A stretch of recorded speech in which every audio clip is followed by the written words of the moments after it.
आप तब तक ही सोल्जर हो जब तक आप गोली खा रहे हो। उसके बाद आप उनके लिए कुछ नहीं, उनके लिए आप बर्डन हो। फिर आप अगर आप बच गए हो तो बर्डन हो, नहीं बचे हो तो आप उनके लिए पॉलिटिक्स का काम कर रहे हो, उनकी राजनीति का हिस्सा हो आप।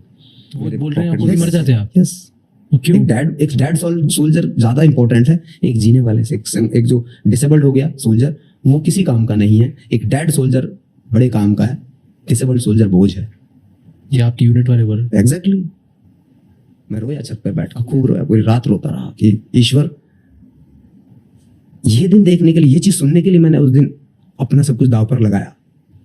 कुछ नहीं सोचा मैंने उस दिन। मेरे लिए देश प्रथम था, परिवार नहीं।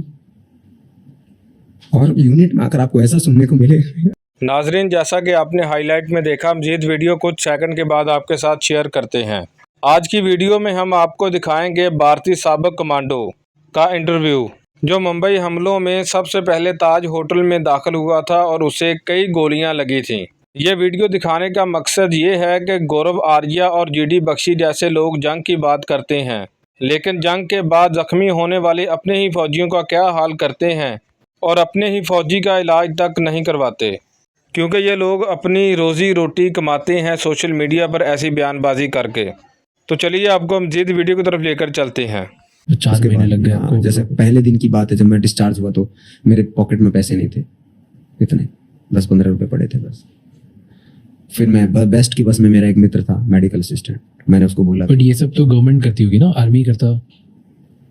मैंने बताया था कि मेरा डिस्चार्ज है ऐसे ऐसे, किसी ने नहीं भेजा तो उसको ब्लेम करना सही नहीं है। नहीं, बट पूरा एक तो खर्चा तो हॉस्पिटल का गवर्नमेंट ने किया होगा। ये तो गवर्नमेंट है हॉस्पिटल, अश्विनी जो है नेवी का हॉस्पिटल। हाँ, फिर उसके बाद गवर्नमेंट आपको घर छोड़ी होगी ना, मतलब उन्होंने आपकी हेल्प करी होगी घर तक। कोई हेल्प नहीं होती यहाँ पर।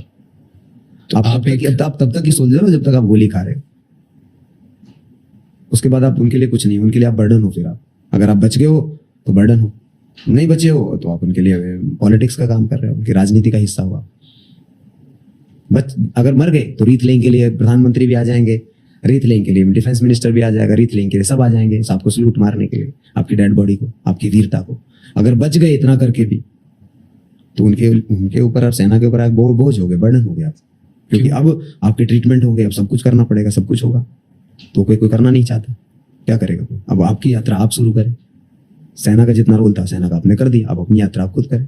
मतलब अब कोई सपोर्ट नहीं आपकी हीलिंग में, बेटर करने में? नथिंग, किसी को कोई सपोर्ट नहीं।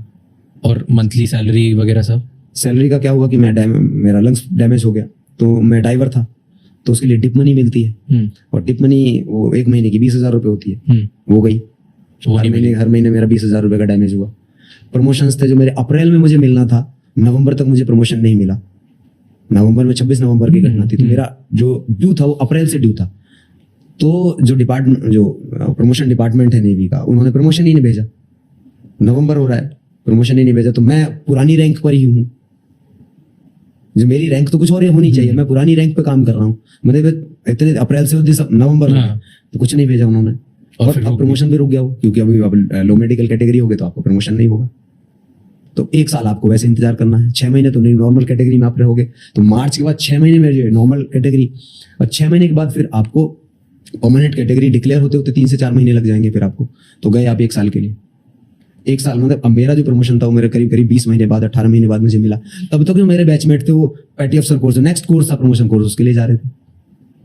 तो मैं तो वैसे पीछे रह गया उनसे सबसे, तो वो भी नहीं हुआ कुछ भी। तो कई सारे कितने डैमेजेस हुए। तो आप डिसेबल्ड हो गए हो, आप फाइनेंशियल भी आपको डिसेबल कर दिया गया है, प्रमोशन की तरफ से जो आपको कुछ होना था वो भी आपका डिसेबल हो गया, पूरा का पूरा। अब आपकी यात्रा और ज्यादा कठिन हो गई। मेरे बैची कुर्सी पर बैठते थे पैटी अफसर बन के, मैं उनके सामने नीचे बैठता था दरी पर, कुछ भी होता था, बिकॉज दे आर सीनियर। मेरे जूनियर मेरे सीनियर बने, मुझे उनको सर कहना पड़ता था, क्योंकि आपने देश के लिए काम किया, आपने देश के लिए गोली खाई। सबसे ज्यादा झेला किसने? उस दर्द को भी जी रहा हूँ, सांस नहीं आती उससे भी जूझ रहा हूँ, बाकी सारी चीजों जो चल रही है उसको भी झेल रहा हूँ, प्लस लोगों के टॉन्ट सुन रहा हूँ। और मेरे ही यूनिट के अधिकारी मुझे कहते हैं कि you are the main culprit who stop the glory. Main culprit who stop the glory, मतलब आपकी वजह से हमें ग्लोरी नहीं मिली। अगर तुम मर जाते तो ग्लोरी मिलती हमें। तो वो बोल रहे हैं आप मर जाते हैं आप। यस, क्यों? एक डेड सोल्जर ज्यादा इंपॉर्टेंट है एक जीने वाले से। एक जो डिसेबल्ड हो गया सोल्जर वो किसी काम का नहीं है। एक डेड सोल्जर बड़े काम का है, डिसेबल्ड सोल्जर बोझ है। ये आपकी यूनिट वाले बोल एग्जैक्टली। नाजरीन, वीडियो आपने मुलाहजा की। मज़ीद ऐसी वीडियोस देखने के लिए चैनल को सब्सक्राइब और वीडियो को लाइक करना मत भूलें।